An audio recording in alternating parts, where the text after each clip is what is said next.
Hey guys, what is up? My name is Eric, also known as Av8tqr, and I'm coming at you live really quickly with just a bit of an introduction because I haven't been here on the HeartBreaker Nation channel in quite a while. And normally I do these live open lobbies where I bring in heartbreakers just like you to play some games, pub stomp a bit, and to share what their channel is all about. But today I want to bring you guys something a bit different. See, a friend of mine has been working really hard for the last 24, 25 days or so now to build his channel from under 100 subscribers to 1,000 plus. Now, he's more than halfway there. I think he's at somewhere around 600 or 700 subs right now. We'll let him sound off on that in a minute. But I do want to talk to him, and first off, introduce him to you guys and talk to him a bit about what he's done to grow his channel so rapidly and what you can do to build your channel as well. Because I know a lot of people on this channel right now are working really hard to build their channels, to do something special, and really are trying to find a way that a little niche per se that makes them unique. So without further ado, let me introduce you guys all to my friend Darvin, DarvinTV. How you doing, man? I'm doing great, Eric. It's awesome to be here. Thank you for the invite. Yeah, absolutely, man. Well, there are very few better subscriber bases than the HeartBreaker Nation. These guys are all heartbreakers. They're GoldGlove TV fans. They're my fans now. They're people I love to play with, people I love to hang out with, and I felt like they really deserve to have some of your, well, now very learned advice on what it takes to stand out in this really oversaturated little market of YouTubers, where everyone out there is now trying to do this whole gaming and commentating shenanigans.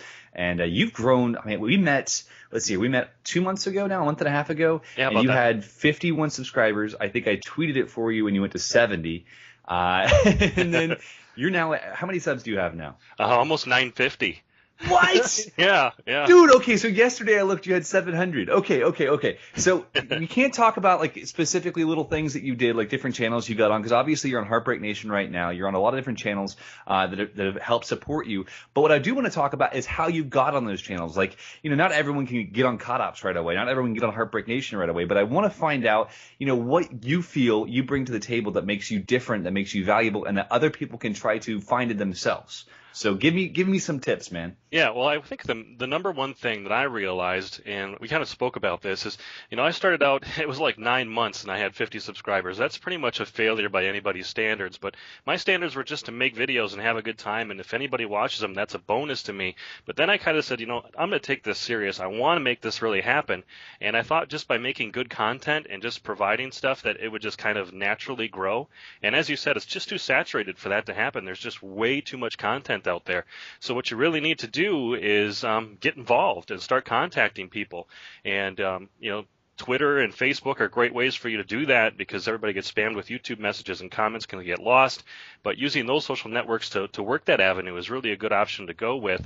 But my big tip for you, though, is to make sure that when you do contact those people with larger channels, don't reach too high. Obviously, don't go to somebody that's got 100,000 subs or more. It's probably not going to happen. But make sure whatever you're going to show them is special. Make it your best work, and don't be crazy about it, but just throw a few feelers out there from now and again, or interact with people, respond to their tweets, make sure you support their videos so they start seeing your name a little bit, and they'll be more receptive to seeing a video from you and say, hey, I worked really hard on this. I think it's really unique. It's probably never seen before. Would you mind going to check it out?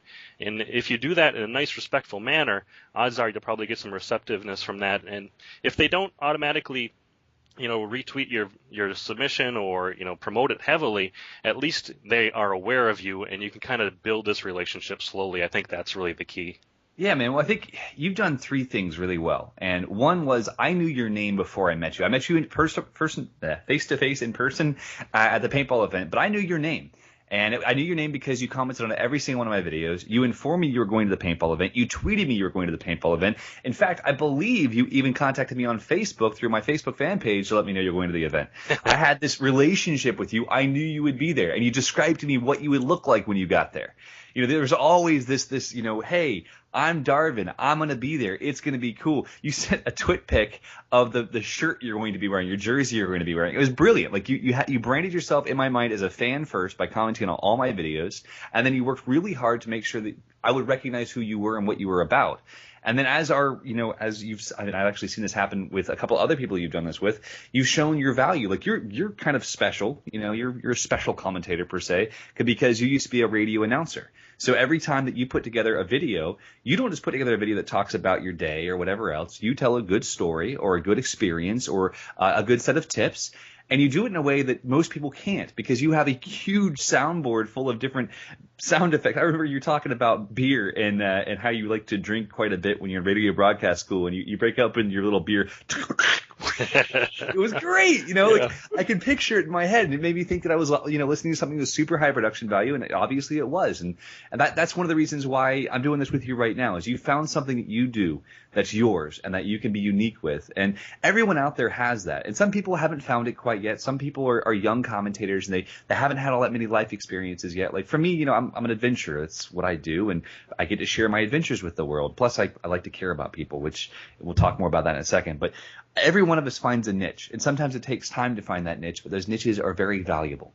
And I think that you've done a great job of A, connecting with people who can help build you up, B, finding out what niche you're in yourself and locking onto that niche and just working within it, like being that radio guy, because you're one heck of a radio guy, right? And then finally, you've done an incredible job of caring for your subscribers. Dude, like, you have open lobbies. I remember you had 50 subscribers when I first started watching your videos. You were doing open lobbies once to twice a week on PS3 and Xbox because you wanted to connect with those that tiny little group that you had at first. And that's something that's so important, man. Not enough people recognize that if you work really hard to care for your subscribers, they will always grow. And I think that's something worth mentioning. So I applaud you. Well done. And yeah, man, do you have any final words? I know we need to keep this one short because I want to make sure I get this up as soon as possible because I want to help you get to that 1,000 sub mark because I think you deserve it. And I think that a lot of people out there like you who are doing a lot of good work like this deserve to be seen. So if you guys are watching this video right now and you feel like you deserve to be seen, leave a comment below as to why you feel like you deserve to be seen. And maybe someone who's watching this and reading the comments will be able to go check you out as well. But Darvin, give me last final words, man. Real quick, last final words. Like you said, caring for your subscribers is a big deal, and I think that helps develop a sense of community and a sense of belonging, which I think is essential to help grow as well. And that's what we're doing over on my channel that we call Darvinville. It's our little community that we're building. It's great. I love it, man. I love it. Well, dude, obviously it's such a pleasure to be here with you on the HeartBreaker Nation TV channel. And I hope that people who listen to this get some really good tips and ideas for things they can do to kind of become themselves and do something that's unique to them. So if you aren't, a commentator or wanting to be a commentator, I hope you just go check out Darvin and enjoy his content. But if you are, or even in any other area of life, be yourself. Find something unique about yourself and live it. It's a beautiful thing to do. So that's it. That was me. This is Eric and Darvin, and we're done. Have a great day, guys. See y'all later.